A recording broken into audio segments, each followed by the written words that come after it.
नमस्कार साहब, भोलेनाथ सदैव साथ रहें। आपको बताते हैं एक अच्छी मानसिक शक्ति को कैसे देखा जाता है। ये हमारी छोटी उँगली होती है, कनिष्ठा उँगली। इसकी लंबाई को देखिए आप, यदि अगर सूर्य के प्रथम पोर तक पहुंच रही है या इससे ऊपर भी थोड़ी-सी निकल जाती है तो भी ये अच्छा संकेत है, कोई ख़राब नहीं होता है। तो ये व्यक्ति की मानसिक शक्ति को थोड़ा-सा, इसमें याद शक्ति हो जाती है, आपका मनी मैनेजमेंट हो जाता है। ये तो सबसे बड़ी ज़रूरत बातें होती हैं आज के जीवन में कि मनी मैनेजमेंट कैसे किया जाए, उसके लिए बुद्धि का प्रयोग कैसे किया जाता है, ये छोटी उँगली बताती है। छोटी उँगली के बारे में और भी एक ख़ास बात है, अगर ये इस तरफ बेंड हो रही है सूर्य की उँगली की तरफ, तो आप ये समझिए कि व्यक्ति के अंदर सीखने का गुण बहुत ज़बरदस्त है, वो कैसे ना कैसे सीख लेता है। मैंने यहाँ तक देखा है जो मुंशी होते हैं, ट्रांसपोर्ट में काम करते हैं, वो ट्रांसपोर्ट मालिक बने, तो उनके अंदर ये मैंने फिर मेरा नज़र उनकी हाथों पर गई तो मैंने ये चीज़ देखी कि उनकी उँगली बेंड हो रही थी। तो आप ये समझिए धीरे-धीरे इतनी मानसिक शक्ति उन्होंने अच्छी कर ली थी कि हमें क्या करना, क्या नहीं करना, ये सारी चीज़ें, इससे बुद्धि का पता चलता है कि आपको किस तरह से बुद्धि दौड़ रही, किस तरफ बुद्धि दौड़ रही, ये सारी चीज़ें इस पे पता चलती हैं। अब उसके बाद अंगूठे पर आ जाते हैं, तो अंगूठा आपका यहाँ पे ये इच्छा शक्ति को दिखाता है, ये तर्क शक्ति को दिखाता है। बैलेंस होना चाहिए। कहने का मतलब, अगर मान लीजिए ये छोटा हो जाता है इच्छा शक्ति वाला पार्ट, तो ख़राब है, आपकी इच्छा शक्ति में उतावलापन आ जाएगा, जल्दबाजी आ जाएगी, ये दिक्कतें करती हैं। अगर और इधर तर्क शक्ति बढ़ जाएगी तो आप बहस करने की आदत होने लगती है। अब उसी जगह अगर मान लीजिए यहाँ पे ज़्यादा हो जाता है, तब तर्क शक्ति वाला पार्ट आपका धीरे हो जाता है, कम हो जाता है, तो आप कोई बात सोचेंगे नहीं, ज़्यादा आप सोचेंगे नहीं, आप उस काम को कर डालेंगे।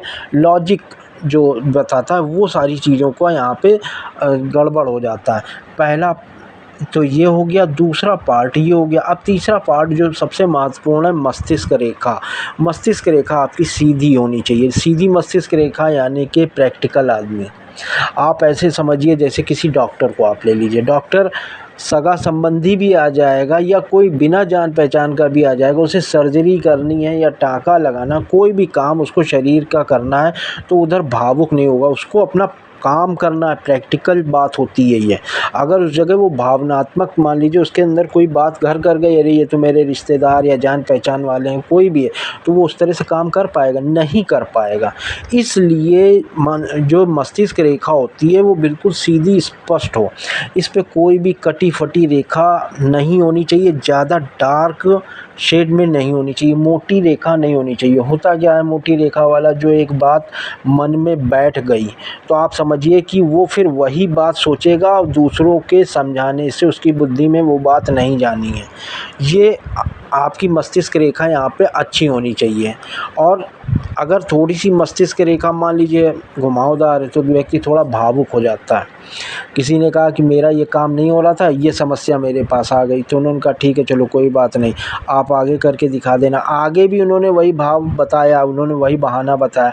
तो भावनाओं में थोड़ा सा बहकर आदमी क्या होता है कि वो माफ़ करने लगता है। तो ये मस्तिष्क रेखा ये दिखाई देती है।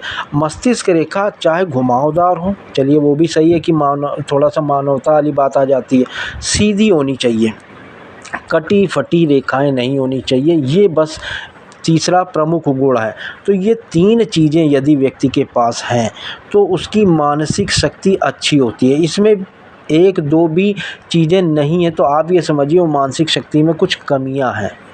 ये अच्छी मानसिक शक्तियों को ये बातें बताती हैं। धन्यवाद।